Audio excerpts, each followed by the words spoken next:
bringing you news, politics, and whatever else tickles my fancy. Welcome to the Ho Ho Show, and I'm your host, Ho Ho.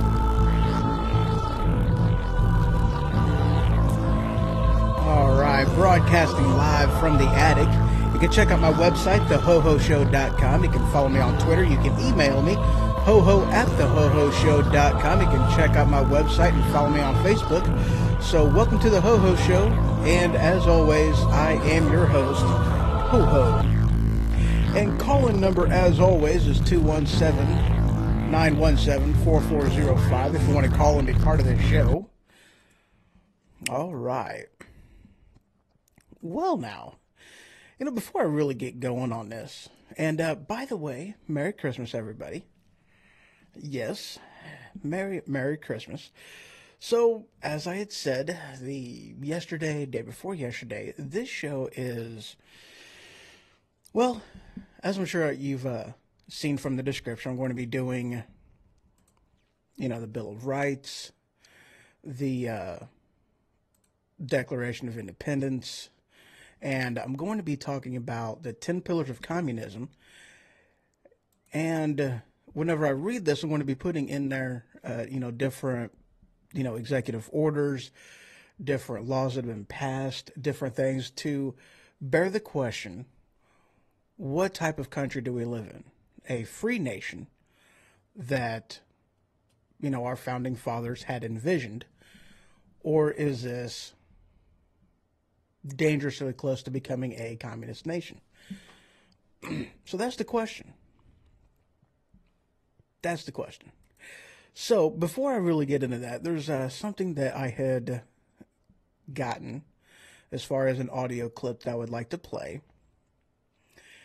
And this one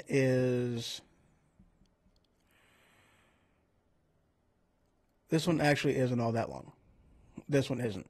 The next one I'm going to be playing later on in the program is a little bit longer. It's 8.5 minutes. I have trimmed it down as much as possible.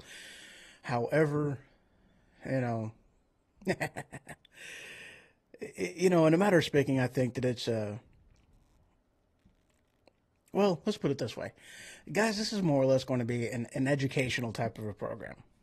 Yeah, I know. So, grab the kids, grab the family, and this is going to be very much of an educational program. It's one of them things that American history and truth isn't talked about. Okay, not that it's not talked about. It's not taught in schools anymore. A huge disservice that is being done to the American people is that it is not being talked about. So that's what I'm hoping to do. Put the education out there, let people know the sacrifices that our founding fathers had. Founding fathers had. It's one of them things that, again, it isn't talked about. People don't really, they want to focus on other things with it, but they don't want to give you the truth. They don't want to let you know about the sacrifices, about what they did and what it meant. This experiment we call America, it was a beacon of hope to the rest of the world. And it really was, because they seen what we did. They seen what we endured, and the stories traveled around, So here's this one, and this was from Ronald Reagan, and awesome story. Please listen. If we look to the answer as to why for so many years we achieved so much, prospered as no other people on earth, it was because here in this land we unleashed the energy and individual genius of man to a greater extent than has ever been done before. Freedom and the dignity of the individual have been more available and assured here than in any other place on earth. The price for this freedom at times has been high, but we have never been unwilling to pay that price. Those who say that we're in a time when there are no heroes, they just don't know where to look. The sloping hills of Arlington National Cemetery, with its row upon row of simple white markers bearing crosses or stars of David, they add up to only a tiny fraction of the price that has been paid for our freedom. Each one of those markers is a monument to the kind of hero I spoke of earlier. Their lives ended in places called Belleau Wood, the Argonne, Omaha Beach, Salerno, and halfway around the world on Guadalcanal, Tarawa, Pork Chop Hill, the Chosin Reservoir, and in 100 rice paddies and jungles of a place called Vietnam. Under one such marker lies a young man, Martin Treptow, who left his job in a small-town barber shop in 1917 to go to France with the famed Rainbow Division. There on the Western Front, he was killed trying to carry a message between battalions under heavy artillery fire. We're told that on his body was found a diary. On the flyleaf, under the heading, My Pledge, he had written these words: America must win this war. Therefore I will work, I will save, I will sacrifice, I will endure. I will fight cheerfully and do my utmost as if the issue of the whole struggle depended on me alone. We must realize that no arsenal or no weapon in the arsenals of the world is so formidable as the will and moral courage of free men and women. It is a weapon our adversaries in today's world do not have. It is a weapon that we as Americans do have. Let that be understood by those who practice terrorism and prey upon their neighbors.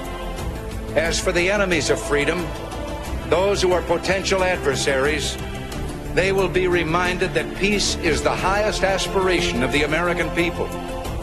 We will negotiate for it, sacrifice for it, We will not surrender for it now or ever. We are Americans. If we forget what we did, we won't know who we are. So yeah, guys, that was Ronald Reagan. Definitely is one of my favorite presidents. I mean, the man was very intelligent. He understood the sacrifice of our armed services. He recognized and understood whom our founding fathers were, what they stood for, their sacrifices, and he understood whom we were and whom we needed to be as a nation. And he's seen different problems coming up, you know, problems that he even talked about in his farewell address. Very brilliant man. Very brilliant man.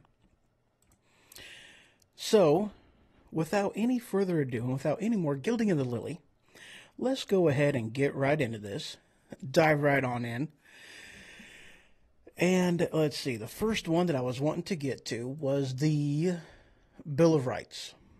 So here we go, and this one I got, of course, I have my pocket edition Constitution. Wow. Got that. But what I'm going to be reading this from is a website called Ducksters.com. It is an education site, and it's basically is the, you know, Bill of Rights for kids. You know, so it words things a little bit different. But it does give some good information as far as, you know, some of the history surrounding the Bill of Rights, and it words things in a way that, you know, well, I mean, let's just face it. I mean, it's in Old English. You know, the Constitution was written a long time ago, mainly in Old English. You know, so it's one of them things that there's a little bit of a, you know, it takes a little bit of reading in order to, you know, kind of go through it and understand it. So this version of it, it writes it a little bit different, but it still does put, you know, most of the prudent information in there. There is a few things that it, you know, kind of leaves out a little bit. However, you know, those that I see, I will, you know, definitely kind of, you know, point that out and reiterate what the, you know, what is correctly should be in there, and even break it down a little bit further. So the First Amendment states that Congress shall make no law preventing the establishment of religion or prohibiting its free exercise. Also protected are freedom of speech, freedom of press, freedom of assembly, and the right to petition the government for a redress of grievances. So, already, mistake number one, freedom of assembly. I didn't really like that because freedom of assembly, it's not what it says in the Constitution. It's freedom to peaceably assemble.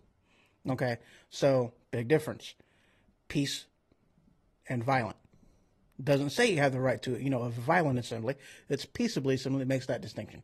So, doesn't do that in here. Second Amendment. It protects the citizen's right to bear arms. More importantly than that, you know, again, mistake number two, it protects the citizen's right to keep and bear arms, or breaking it down even more, to own and to carry guns. Third Amendment prevents the government from placing troops in private homes, and this is a, you know, this was a real problem during the Revolutionary War. You know, one of the things that the British were very well known for was, you know, whenever they were in an area, they'd see a house, they'd just march right in there, take over the place, kick out the family, and, you know, basically the family that did live there, they were treated more or less as, you know, they had to serve the, you know, serve the troops and just do whatever they wanted them to do. You know, and there was no questioning it, because if you questioned them and you know, would, you know, not allow them into the home, they would take that as treason against the king, and they'd kill you and they'd take your home anyway. And they really didn't give you a choice. So this is one of them things that the Founding Fathers saw as such a huge issue that they put it as number 3 in the Bill of Rights. So number 4, now this amendment prevents the government from unreasonable searches and seizures of the property of a U.S. citizen, and it requires the government to have a warrant that was issued by a judge and based on probable cause. The Fifth Amendment, famous for people saying, I take the Fifth, or I plead the Fifth. So this gives people the right to choose not to testify in court if they feel their own testimony will incriminate themselves.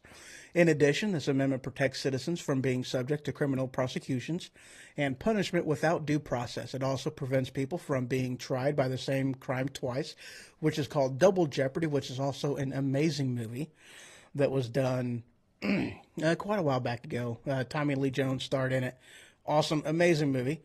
The amendment also establishes the power of eminent domain, which means that private property cannot be seized for public use without just compensation. Just compensation meaning fair market prices. That's, just compensation. That's why it's put in there. That's why it's worded the way that it is, at least. Okay, so Sixth Amendment. It guarantees a speedy trial by jury of one's peers. Also, people accused are to be informed of the crimes by which they are charged and have the right to confront witnesses brought by the government. The amendment also provides the accused the right to compel testimony from witnesses, or, summons people to defend them or, to testify for them, and legal representation, meaning that the government has to provide a lawyer. The Seventh Amendment, that provides the civil cases also be tried by a jury. Actually, I think it puts in there like for a civil case with a dollar amount exceeding $20, that it also can be tried, or also needs to be, or can be tried by the jury. The Eighth Amendment, it prohibits excessive bail, excessive fines, and cruel and unusual punishment. The Ninth Amendment, this one's important. All right. Actually, let me read something in here. I'm doing kind of a start into the Declaration of Independence. That we hold these truths to be self-evident, that all men are created equal, that they are endowed by their Creator with certain unalienable rights, that among these are life, liberty, and the pursuit of happiness.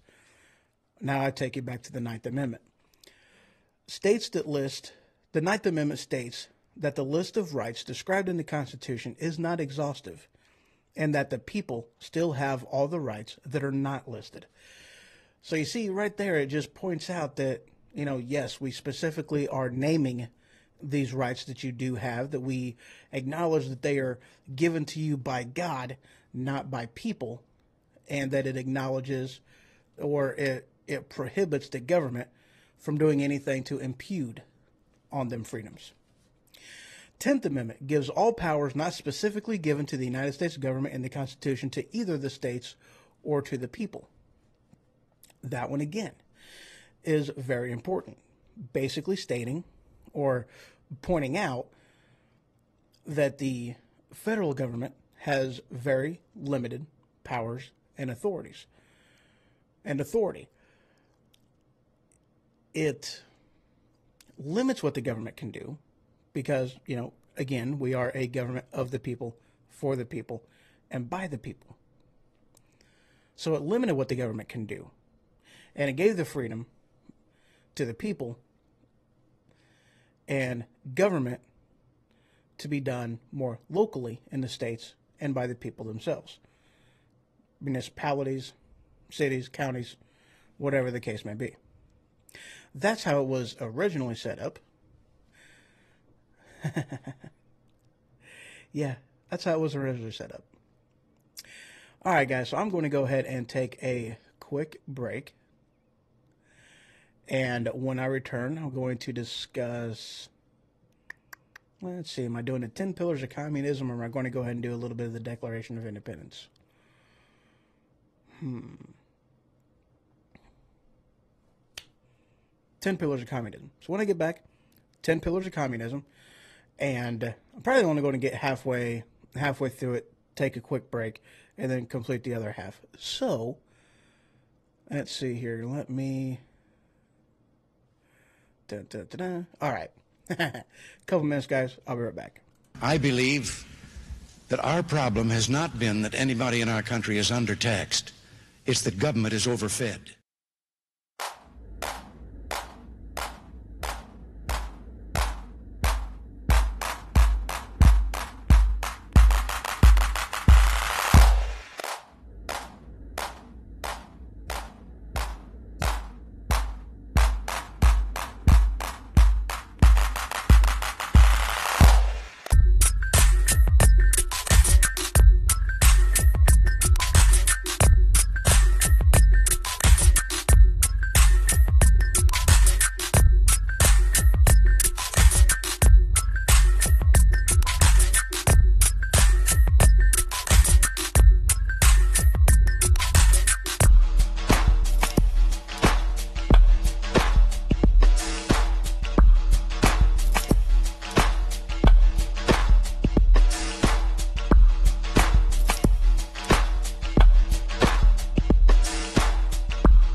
I will never send troops anywhere on a mission of that kind without telling them that if somebody shoots at them, they can darn well shoot back. That's right. All right, so, excuse me. All right, so as I stated before I went to break, I was going to go ahead and cover the 10 pillars of communism.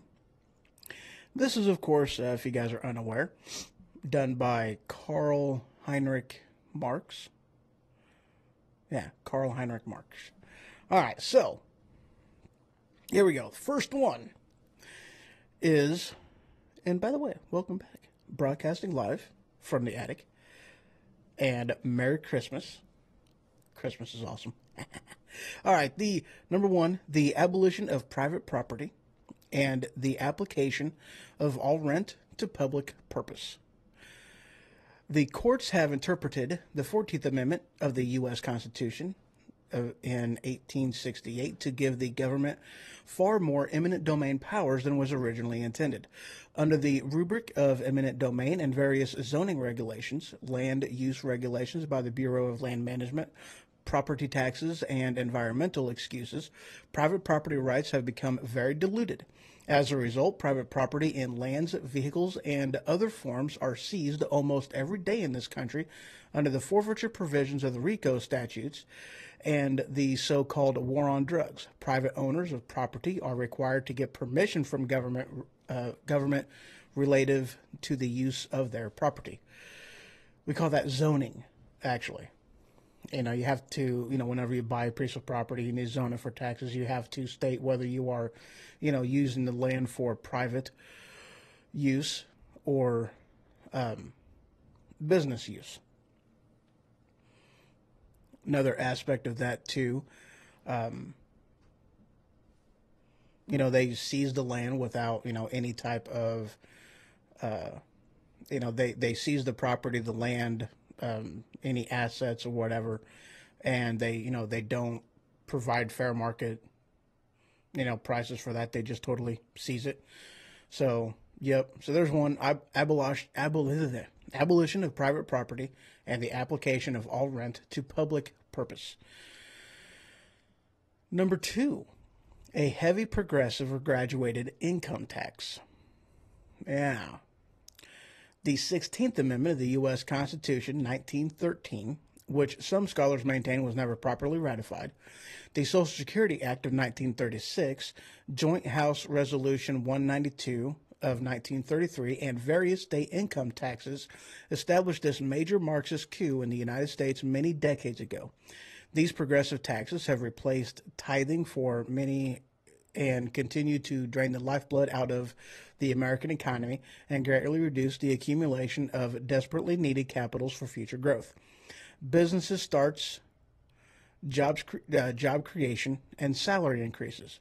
The income tax requires of us that we serve two masters in violation of, I'm not going to read all that.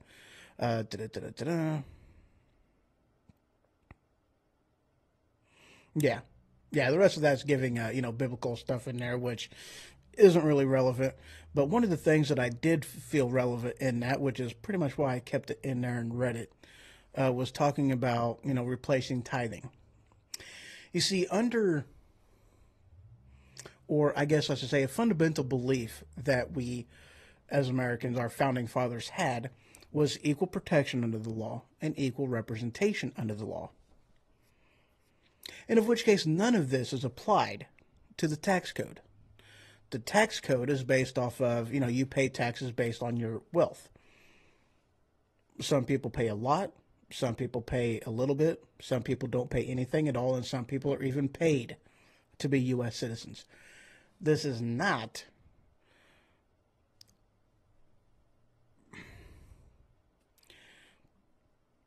right. It is not an equal representation under the law. It is not equal protection under the law. Not at all. It's one of them things that has been done for, quite some time. And, it's just not right. That's one of the things, why I brought up tithing. You see, it is 10%. across the board for everybody, no matter, how much you make, any of that. It is a flat tax. Tithing, 10%, flat tax. That's what it is. That's what it should be. That is equal protection under the law, and that is equal representation under the law. Number 3, abolition of all rights of inheritance. Another Marxist attack on private property rights is the form of federal and state estate taxes and other inheritance taxes, which have abolished or at least greatly diluted the right of private property owners to determine the disposition and distribution of their estates upon their death. It's one of them things that you can, that I've heard stated time and time again, and that is, with people living in, New York State, specifically New York City, live there, but don't die there. It's one of them things that, we have, because they have the death tax. One of them things that they're trying to get rid of, but they have the death tax, which in a lot of different ways, them stinking things are put in there in order to hinder competition from the people whom, made their wealth and passed their wealth on from child to child to child, to make it to where that isn't possible anymore, and to just take people's wealth from them. I mean, you are taxed whenever you earn money. You are taxed whenever you get too much money gifted to you. You are taxed whenever you win money through a lottery or through, gambling or what have you. You're taxed whenever you spend something. You're taxed whenever you die. You're taxed whenever you, do an insurance plan and get that. Well, actually, no, because that's generally waived on there, and that money is actually generally given to you pre-tax. But either way you look at it, you're taxed. Every single dollar you earn is generally taxed 4 or 5 times by the time you get it. And before it leaves your hand, it's taxed another 4 or 5 times. It's ridiculous how much taxes we put on stuff like that, on anything. Taxed out the rear end. Number 4, confiscation of confiscation of property of all immigrants and rebels. We call it government seizures, tax liens, forfeiture, Public Law 99-570 of 1986, Executive Order 11490, Sections 1205 and 2002, which gives private land to the Department of Urban Development and the IRS confiscation of private property without due process.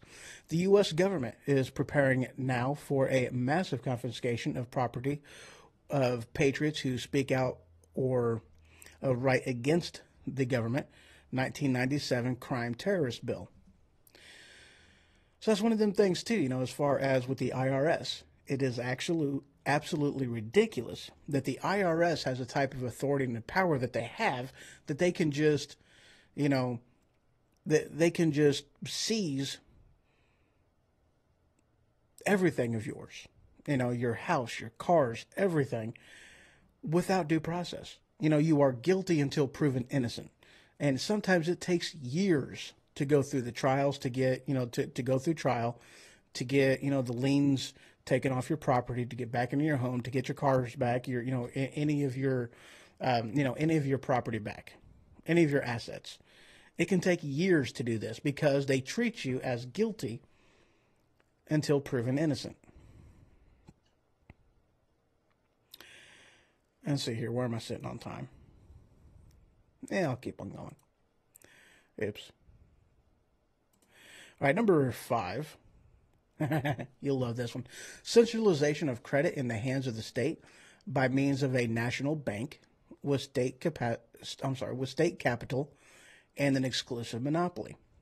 The Federal Reserve Bank, the Federal Reserve System created by the Federal Reserve Act of Congress in 1913 is indeed such a national bank, and it politically manipulates interest rates and holds a monopoly on legal counterfeiting in the United States.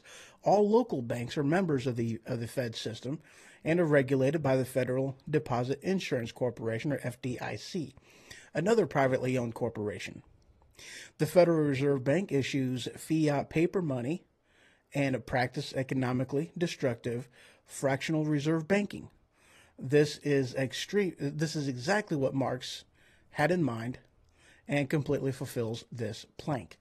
So that's one of the things that the Constitution gives the government the right to coin money, but it doesn't give them the right to nationalize the banking system and to, just establish for no other reason than what they want to, for political gain, a interest rate. That's something that should be done basically by the banks and by the economic system.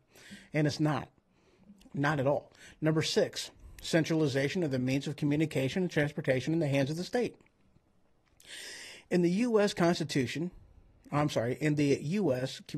and transportation are controlled and regulated by the Federal Communications Commission, the FCC, established by the Communications Act of 1934, and the Department of Transportation and the Interstate Commerce Commission, established by Congress in 1887, and the Federal Aviation Administration, as well as Executive Orders 11490 and 10999, not to mention various state bureaucracies and regulations, including state-mandated driver's licenses.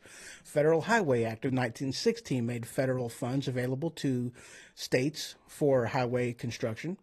The Interstate Highway System.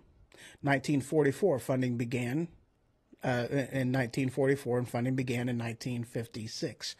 Interstate Commerce Commission, given authority by Congress to regulate trucking and carriers on inland waterways, 1935 to 40. There is also the federal postal monopoly, Amtrak and Conrail, outright socialist government-owned enterprises instead of free market private enterprises. In these important industries, these fields in America are semi-cartels through the government regulatory industrial complex. And how true is that? Now, there's one thing that I do disagree in here, that if those, that it states the federal postal as a monopoly, which I don't really, you can't really classify that as a monopoly anymore, for the simple fact is you do have alternatives as far as whom you use for, sending of letters, sending of mail and packages. Those are UPS, FedEx, and then there's, a couple others as well that different businesses use. So you can't really call that a monopoly. However, fun fact in talking with Amtrak, did you know that Amtrak loses $8 million every single year just in food and beverages? That is a federally owned and operated business. $8 million just in food and drink. That's it. That's holy crap. Another interesting point that I've seen in there is talking about, state mandated driver's licenses. You see, only in America do you have to buy your freedom back from government. Yeah. You have to buy your freedom back from government. With FOID cards, as we have here in Illinois, driver's licenses in every single state. You're taxed to do that. Having to buy your freedom back from government. Only in America. Number 7, extension of factories and instruments of production owned by the state. The bringing into cultivation of wastelands and the improvement of the soil generally in accordance with a common plan. We call it corporate capacity. The Desert Act and the Department of Agriculture, as well as the Department of Commerce and Labor, Department of Interior, the Environmental Protection Agency, Bureau of Land Management, Bureau of Reclamation, Bureau of Mines, National Park Service, and the IRS control of business through corporate regulations. The Agriculture Adjustment Act, of 1933 provided that farms will receive government aid if and only if they relinquish control of farming activities. So again, no.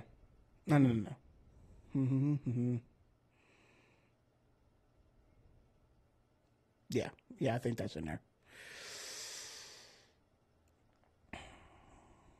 No, that's that one. Oh, wow, that's cool. Well, I'm going to... Yeah, okay, yeah, all right. So with number 7,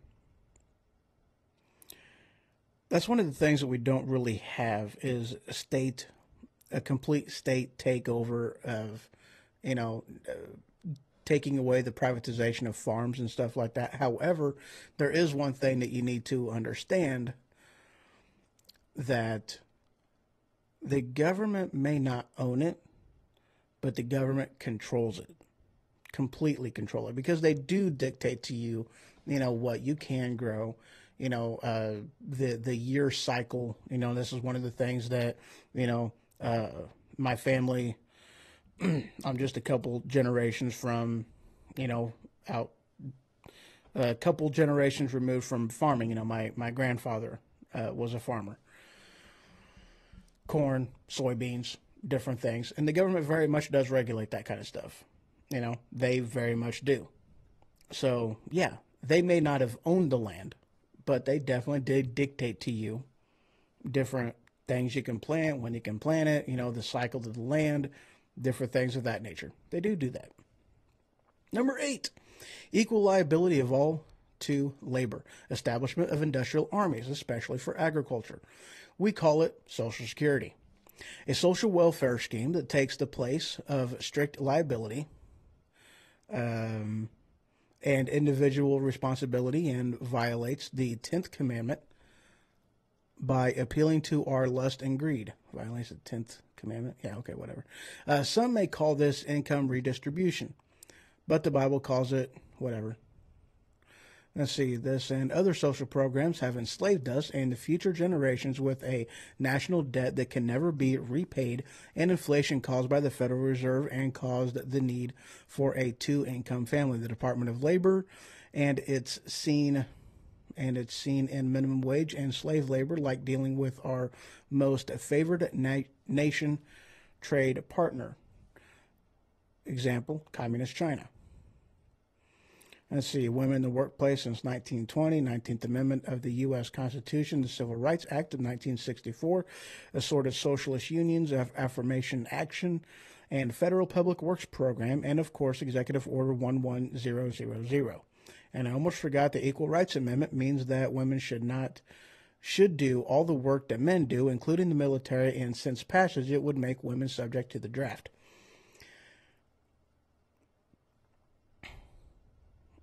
Not that I really necessarily, you know, women can definitely do what, you know, as far as in the workplace, I don't care if women want to do it, they can do it. You know, as long as they're qualified, I don't care, obviously. But a aspect of that, which I'll actually get to later, I believe. Yeah, I do get to that later. Yeah, I very much get to that later. So I'll just go ahead and move on from that. Equal liability of all labor and establishment of industrial armies, especially for agriculture. Okay. So, number 9, combination of agriculture with manufacturing industries, gradual abolition of the distinction between town and country by more equitable distribution of the population over the country. We call it Agenda 21. The Planning Reorganization Act of 1949, Zoning Title 17, 1910 to 1990, the super corporate farms, as well as Executive Orders 11647, 11731, 10 regions. That's important with the Agenda 21. And Public Law 89136, food processing companies, with the cooperation of the Farmers Home Administration, foreclosures are buying up farms and creating conglomerates. Number 10, free education for all children in government schools, abolition of children's factory labor in its present form, and combination of education with industrial production. Americans are being taxed to support what we call public schools, but are actually government-forced tax-funded schools. Even private schools are government-regulated. The purpose is to train the young to work for the communal debt system. We also call it the Department of Education, the NEA, and outcome-based education. You know, have you ever heard of No Child Left Behind? The federal influence of education is evidenced in Head Start program, school lunch programs, No Child Left Behind. Textbooks and liberal books are Our children are being indoctrinated and inculated with the government propaganda like majority rules and pay your fair share. Where are no words fair share in the Constitution, the Bill of Rights, or the Internal Revenue Code, Title 26. Nowhere is fair share even suggested. The philosophical concept of fair share comes from the communist maxim from each according to their ability, to each according to their need. This concept is pure socialism. So you must understand that what communism was driving towards was not economical utopia for the people. That was the advertising, but total power in the hands of the state. Note, for example, that the manifesto does not advocate education for children per se, but education in public schools where, of course, they can be under the control of and indoctrinated by the state. The hatred of property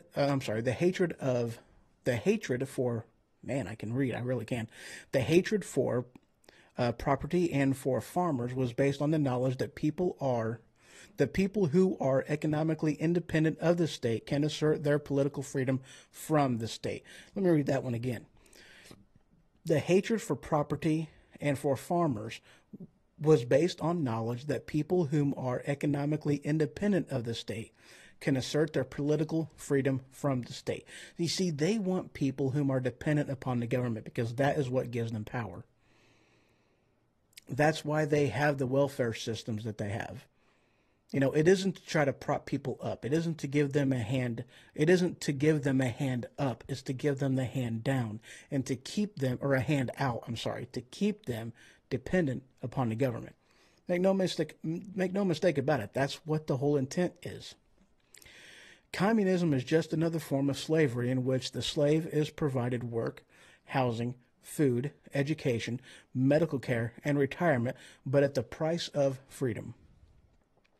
You can see Americans advocating the very same system today, and most of them, because of their poor education in government schools, don't have the foggiest notion that they are advocating Marxist ideas. So there you have it, Communist Manifesto. And again, I'm going to go ahead and take a quick break, and when I return, actually, let me check a couple things out right quick. No, okay. Oops. There we go. And, okay, we're good. All right. Quick break. When I return, I am going to play a clip. Actually, I'm just going to go ahead and do that. The heck with the clip.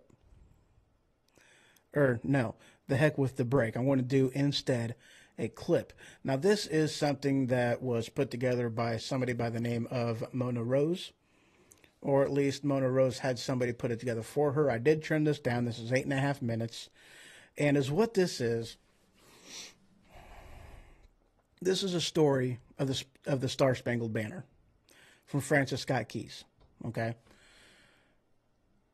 The history behind it. What happened the day before, the night of him writing this song? What it truly meant, the sacrifice that was done, and it's a powerful story. It really is. So, enjoy. There was a lawyer once. His name was Francis Scott Key. He penned a song that I'm sure you're aware of. You've seen it. It's in most hymnals throughout our churches. It's called the National Anthem. It is our song as an American.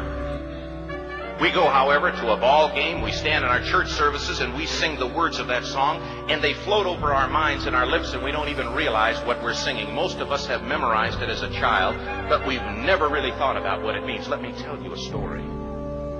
Francis Scott Key was a lawyer in Baltimore. The colonies were engaged in vicious conflict with the mother country, Britain. Because of this conflict and the protractedness of it, they had accumulated prisoners on both sides. The American colonies had prisoners and the British had prisoners. And the American government initiated a move. They went to the British and they said, let us negotiate for the release of these prisoners. They said, we want to send a man out to discuss this with you. They were holding the American prisoners in boats about 1,000 yards offshore. And they said, we want to send a man by the name of Francis Scott Key. He will come out and negotiate to see if we can make a mutual exchange. On the appointed day, in a rowboat, he went out to this boat and he negotiated with the British officials. And they reached a conclusion that men could be exchanged on a one-for-one basis. Francis Scott Key, jubilant with the fact that he'd been successful, went down below in the boats, and what he found was a cargo hold full of humanity, men. And he said, men, I've got news for you tonight. You're free. He said, tonight I have negotiated successfully your return to the colonies. He said, you'll be taken out of this boat, out of this filth, out of your chains. As he went back up on board to arrange for their passage to the shore, the admiral came and he said, we have a slight problem. He said, we will still honor our commitment to release these men, but it'll be merely academic after tonight. It won't matter. And Francis Scott Key said, what do you mean? He said, well, Mr. Key, he said, tonight we have laid an ultimatum upon the colonies. Your people will either capitulate and lay down the colors of that flag that you think so much of, or you see that fort right over there, Fort Henry? He said, we're going to remove it from the face of the earth. He said, how are you going to do that? He said, if you will, scan the horizon of the sea. And as he looked, he could see hundreds of little dots. And he said, that's the entire British war fleet. He said, all of the gunpowder, all of the armament is being called upon to demolish that fort. It will be here within striking distance in a matter of about 2.5 hours. He said, the war is over. These men would be free anyway. He said, you can't shell that fort. He said, that's a large fort. He said, it's full of women and children. He says, it's predominantly not a military fort. He said, don't worry about it. They said, we've left them a way out. And he said, what's that? He said, do you see that flag way up on the rampart? He said, we have told them that if they will lower that flag, the shelling will stop immediately. And we'll know that they've surrendered, and you'll now be under British rule. Francis Scott Key went down below and told the men what was about to happen. And they said, how many ships? He said, hundreds. The ships got closer. Francis Scott Key went back up on top and he said, men, I'll shout down to you what's going on as we watch. As twilight began to fall, and as the haze hung over the ocean as it does at sunset, suddenly the British war fleet unleashed. He says the sound was deafening. There were so many guns that there were no reliefs. He said it was absolutely impossible to talk or hear. He said suddenly the sky, although dark, was suddenly lit. And he says from down below, all he could hear the men, the prisoners, saying was, tell us where the flag is. What have they done with the flag? Is the flag still flying over the rampart? Tell us. 1 hour, 2 hours, 3 hours into the shelling. Every time the bomb would explode and it would be close to the flag, they could see the flag in the illuminated red glare of that bomb. And Francis Scott Key would report down to the men below, it's still up. It's not down. The admiral came and he said, your people are insane. He said, what's the matter with them? He said, don't they understand this is an impossible situation? Francis Scott Key said he remembered what George Washington had said. He said the thing that sets the American Christian apart from all other people in the world is he will die on his feet before he'll live on his knees. The admiral said, we have now instructed all of the guns to focus on the rampart to take that flag down. He said, we don't understand something. Our reconnaissance tells us that that flag has been hit directly again and again and again, and yet it's still flying. We don't understand that. But he said, now we're about to bring every gun for the next 3 hours to bear on that point. Francis Scott Key said the barrage was unmerciful. All that he could hear was the men down below praying. The prayer, God, keep that flag flying where we last saw it. Sunrise came. He said there was a heavy mist hanging over the land, but the rampart was tall enough. There stood the flag, completely nondescript, in shreds. The flagpole itself was at a crazy angle, but the flag was still at the top. Francis Scott Key went aboard and immediately went into Fort Henry to see what had happened. And what he'd found had happened was that that flagpole and that flag had suffered repetitious direct hits. And when it had fallen, but men, fathers, who knew what it meant for that flag to be on the ground, although knowing that all of the British guns were trained on it, walked over and held it up humanly until they died. Their bodies were removed and others took their place. Francis Scott Key said what held that flagpole in place at that unusual angle were patriots' bodies. He penned the song, "Oh, say can you see by the dawn's early light what so proudly we hailed at the twilight's last gleaming? Or the rocket's red glare, the bombs bursting in air, gave proof through the night that the flag was still there. Oh, say, does that star-spangled banner yet fly and wave o'er the land of the free and the home of the brave?" The debt was demanded. The price, it was paid. There you go, guys. See, that's what it means to be an American. Sacrifice that was done for the ideal of freedom.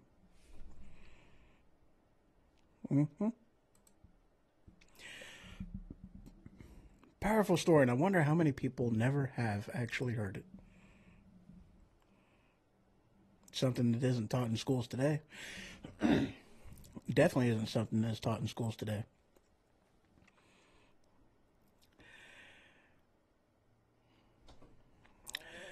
That brings me to the excuse me, brings me to the Declaration of Independence. One of them things that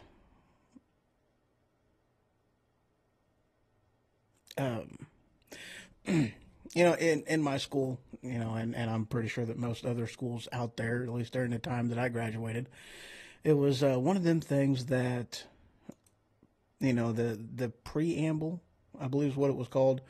We hold these truths to be self-evident, that all men are created equal, that they are endowed by their Creator with certain inalienable rights, that among these are life, liberty, and the pursuit of happiness. And I'm sure most people know that and understand that. But in a manner of speaking, what is missing from that is the first paragraph. And that, I hate hairballs. And that first paragraph is this, or at least this is how the Declaration of Independence begins. When in the course of human events, it becomes necessary for one people to dissolve the political bands which have connected them with another, and to assume among the powers of the earth the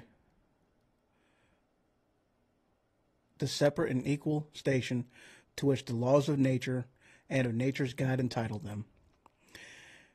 A decent respect of the opinions of mankind requires that they should declare the cause which impelled them to the separation. We hold these truths to be self-evident, that all men are created equal, that they are endowed by their Creator with certain unalienable rights, that among these are life, liberty, and the pursuit of happiness. that to secure these rights, governments are instituted among men, deriving their just powers from the consent of the governed, that whenever any form of government becomes destructive of these ends, it is the right of the people to alter or to abolish it, and to institute new government, laying its foundation on such principles and organizing its powers in such form as to them shall seem most likely to affect their safety and happiness. Prudence indeed will dictate that governments long established should not be changed for light and transient causes, and accordingly all experience has shown that mankind are more disposed to suffer while evils are sufferable than to right themselves by abolishing the forms to which they are accustomed. But when a long train of abuses and usurpations, pursuing invariably the same object, evinces a design to reduce them under absolute despotism, it is their right, it is their duty, to throw off such government and to provide it new guards for their future security. Such has been the patient sufferance of these colonies, and such is now necessary, which constrains them to alter their former system of government. The history of the present King of Great Britain is a history of repeated injuries and usurpations, all having in direct object the establishment of an absolute tyranny over the states. To prove this, let facts be submitted to a candid world. And it goes on to a complete list of, what the king had done, how he had mistreated the colonies. Long litany, actually. So there you have it. Bill of Rights.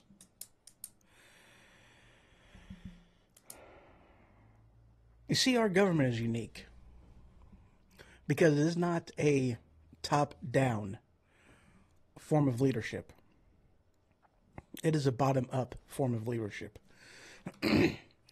Of the people, for the people, by the people. We do not elect our leaders and government. The President of the United States is not a leader. That's not what president means. He is a servant of the people. That's what his job is. His job is to represent us to the world. That's what his job is. That's why one of the things that was infuriating to me about Obama's presidency is when he went on his, his apologetic tour, to apologize to everybody. And him doing so, basically, it was one of them things that as a leadership role, he was okay to do that. But no, it wasn't okay for him to do that. Because he represents us. We don't represent him.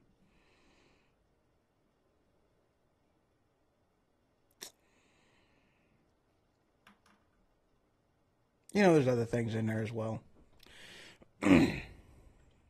So, there you have it. Now, hearing that, hearing the Declaration of Independence, hearing the Bill of Rights, the first 10 amendments of the Constitution, and then hearing the Communist Manifesto and the different ways of which that each one of these pillars has been implemented in the United States Constitution, which do you think we are? Do you think we are a free people? Or do you think that those rights are slowly being taken away? The education system has been hijacked by the government so that this way that those who are coming up and the leaders of tomorrow no longer know our history, no longer understand our freedoms, and no longer know what it means to be an American. They don't even know that the state is the country and the country is the federation. Most people don't know that. They don't realize that. But that's what it is. That's why the 10th Amendment was so important, because it was limited government given to the federal government, and all the powers were supposed to be given to the state. and to the people. It's its original design. So, Merry Christmas, everybody. Thank you for listening. Thank you for watching. And have a wonderful day. If we forget what we did, we won't know who we are.